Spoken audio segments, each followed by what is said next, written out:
Untuk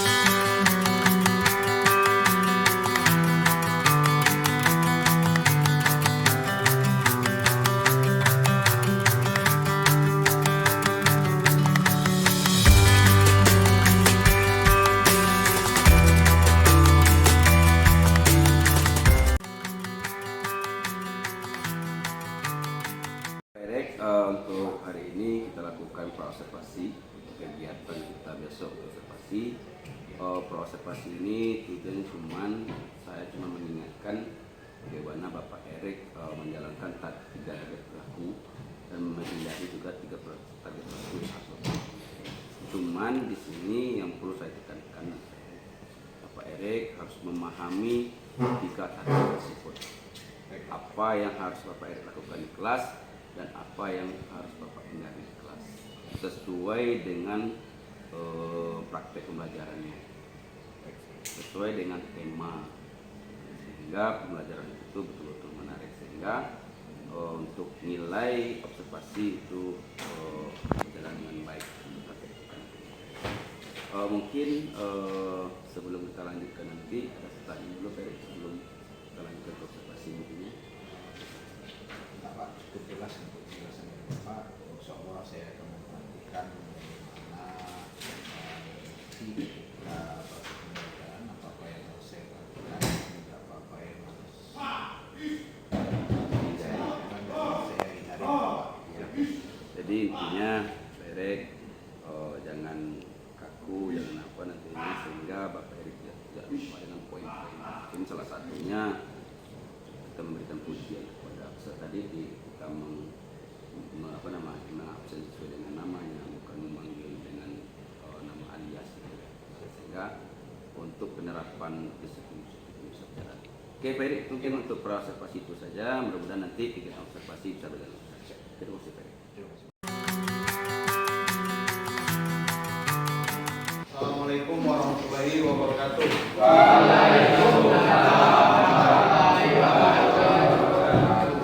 Selamat pagi semua. Baiklah, sebelum kita mulai pelajaran pada pagi hari ini, kita mulai dengan berdoa dulu. Silakan dipimpin doanya. Ya, Pak. Mulai.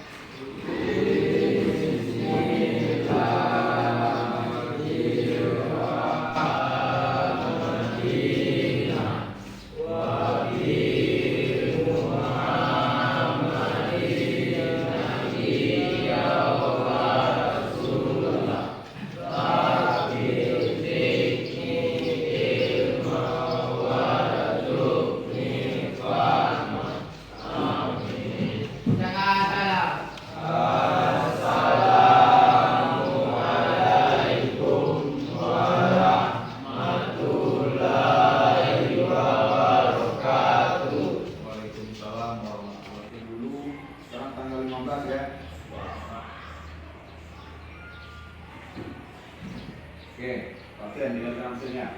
Adriano Valencia,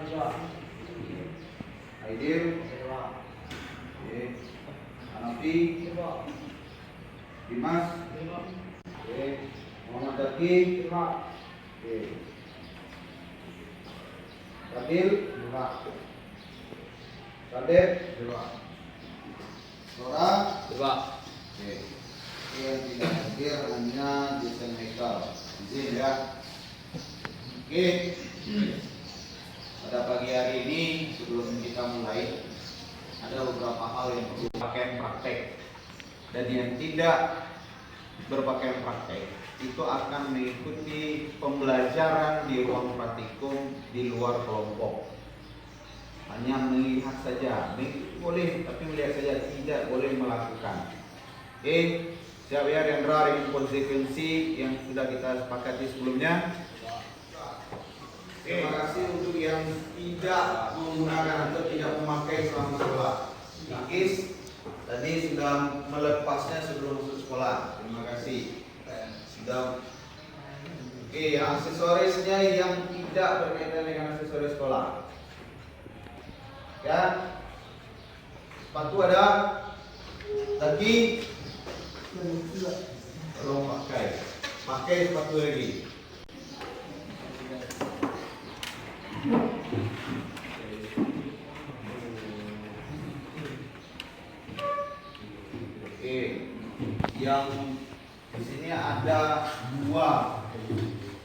pilah pemasukan dan pembuangan. Saudara nih,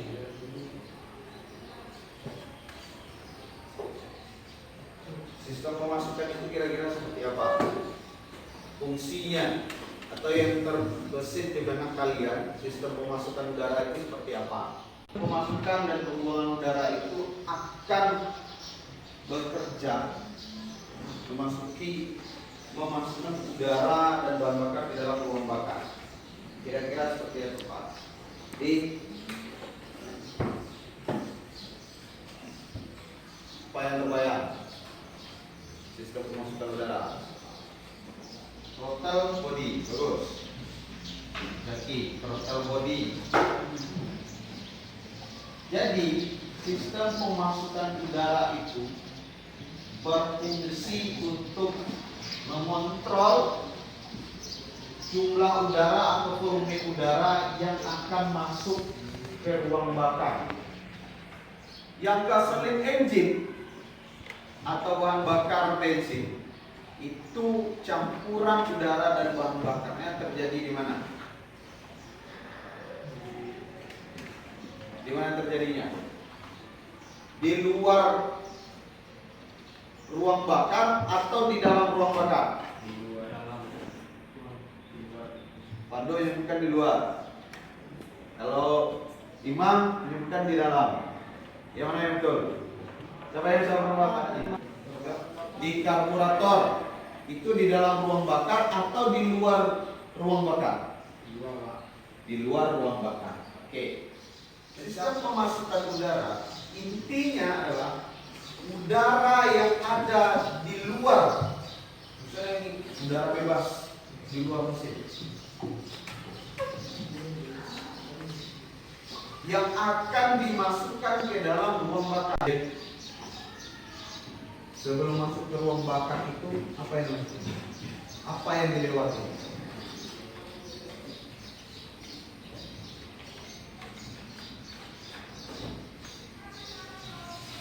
Tapi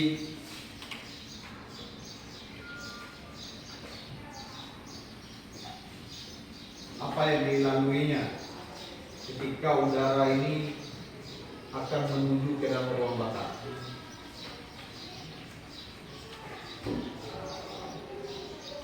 Udara ini dari luar nih, dari luar ruang bakar. Udara yang masuk itu di sini. Udara yang menuju ke sini apa saja yang dilewatinya. Kemudian yang sistem pembuangan nanti dari sini.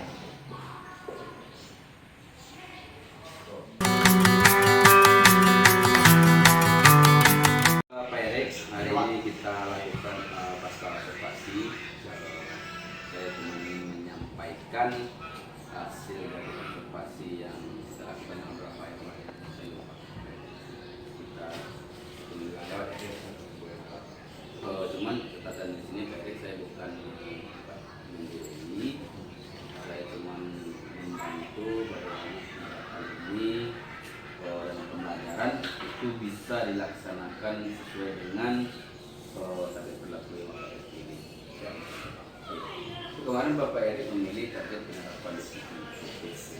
Hasil yang saya lihat ya Pak Erik, alhamdulillah target berlaku yang seharusnya kita terapkan itu sudah Bapak Erik dapat sesuai dengan target berlaku. Dan juga saya perhatikan Bapak Erik juga sudah menghindari sesuatu yang tidak patut disampaikan. Cuman betul juga terkait dengan kita manusia ada beberapa hal yang tidak bisa sempurna, ada beberapa hal yang gagal. Saya anggap bukan kekurangan, tetapi mungkin itu namanya anak dalam hati bermaknakan dan tidak semuanya kemarin saya lihat yang ditarget yang sedikit yang kurang anak itu kurang banyak yang sudah memberikan positif secara spesifik dan memberikan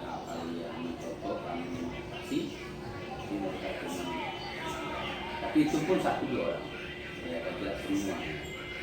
Oke, mungkin itu yang bisa saya sampaikan, Pak.